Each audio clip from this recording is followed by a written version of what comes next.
तो वहीं हरियाणा के पूर्व मंत्री और कांग्रेस विधायक करण दलाल ने आरोप लगाया है कि खट्टर सरकार के आखिरी बजट में ना तो डीजल पर वैट की दरों में कमी की गई और ना ही बिजली की दरों में कमी की गई और ना ही कृषि के उपकरणों पर टैक्स में कोई रियायत दी गई। उन्होंने आरोप लगाया है कि लोग महंगाई की मार झेल रहे हैं, लेकिन बजट में कोई राहत नहीं दी गई है और ना ही इस बजट में युवाओं, किसानों, मजदूरों पर ध्यान रखा गया है। कांग्रेस क्यों आरोप लगा रही है इस बजट में आम आदमी को कोई राहत नहीं दी गई? इस बारे में खास बातचीत के हमारे संवाददाता अनिल कुमार ने हरियाणा के पूर्व मंत्री कांग्रेस विधायक करण दलाल से। सरकार ने आज पांचवां और आखिरी बजट पेश किया है।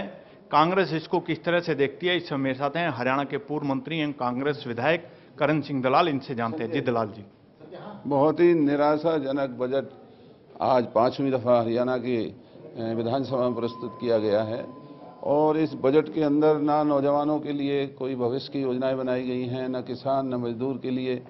और जो महंगाई की मार आज आम आदमी के ऊपर पड़ रही है उसके बारे में कोई राहत इस बजट में नहीं दी गई है। जो अनुसूचित जातियां हैं, जो दलित समाज है, पिछड़े वर्ग के लोग हैं, उनके लिए कोई सुविधाएं नहीं है। और तमाम का तमाम बजट केवल जो धनाढ्य लोग हैं, जो पैसे वाले लोग हैं, उनके हितों को साधने के लिए इस बजट में उनका प्रावधान किया है। हरियाणा एक किसान प्रदेश है और किसानों के लिए, मजदूरों के लिए, उनके बच्चों के लिए या जो शहरों के अंदर गरीब लोग रहते हैं उनके लिए कोई राहत इस बजट के अंदर प्रदान नहीं की गई। दलाल साहब, कितने घाटे का बजट है ये? जो अभी इन्होंने जो आज बजट प्रस्तुत किया है उससे तो ऐसा लगता है कि घाटा ही घाटा इस बजट के अंदर इन्हें पूरा दिखाई देगा और इस घाटे की आपूर्ति नहीं हो पाएगी। ये मात्र जो चुनावी साल है, चुनावी साल में लोगों की आंखों में धूल झोंकने का काम इस बजट की अंदर किया गया है। दलाल साहब, हरियाणा में अब कितना कर्जा हो गया है बजट के बाद?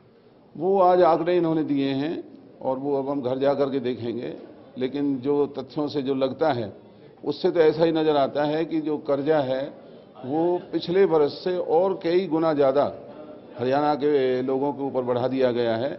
और हरियाणा के अंदर मंत्रियों की, जो भारतीय जनता पार्टी के कार्यकर्ता हैं या जो प्रदेश के अधिकारी हैं, वो अपनी जेबों को भरने लगे हुए हैं, हरियाणा के लोगों को कर्ज में डुबोते जा रहे हैं। दलाल साहब, इस बजट को और अच्छा कैसे पेश किया जा सकता था? इस बजट को अच्छा पेश करने के लिए एक तो डीजल के ऊपर से वैट हटाना चाहिए था। एग्रीकल्चर इनपुट्स के ऊपर जो जीएसटी है उसको कम करने की बात करनी चाहिए थी और जो बिजली है, बिजली की दरों को कम करना चाहिए था। आज बिजली का बिल आता है तो आम आदमी का बजट बिगड़ जाता है, घर के अंदर निराशा छाई रहती है। जो हेल्थ के ऊपर जो बजट में इंतजाम होना चाहिए था, जो बीमारियां फैल रही हैं, उसका इसमें कोई जिक्र नहीं। और इस तरीके से पूरे प्रदेश के अंदर इस बजट के अंदर कोई ऐसा नया काम नहीं दिखाया गया है जो प्रदेश आगे बढ़ता हुआ नजर आए। दलाल साहब, सरकार तो कह रही है टैक्स फ्री बजट है। टैक्स फ्री बजट कहना एक इस प्रदेश में एक व्यवस्था बन चुकी है, जबकि इतना महंगाई जो प्रदेश के अंदर बनी हुई है वो तमाम की तमाम महंगाई भारतीय जनता पार्टी की सरकार के दिनों में बनी है और आम आदमी इस महंगाई की मार में दबा हुआ है।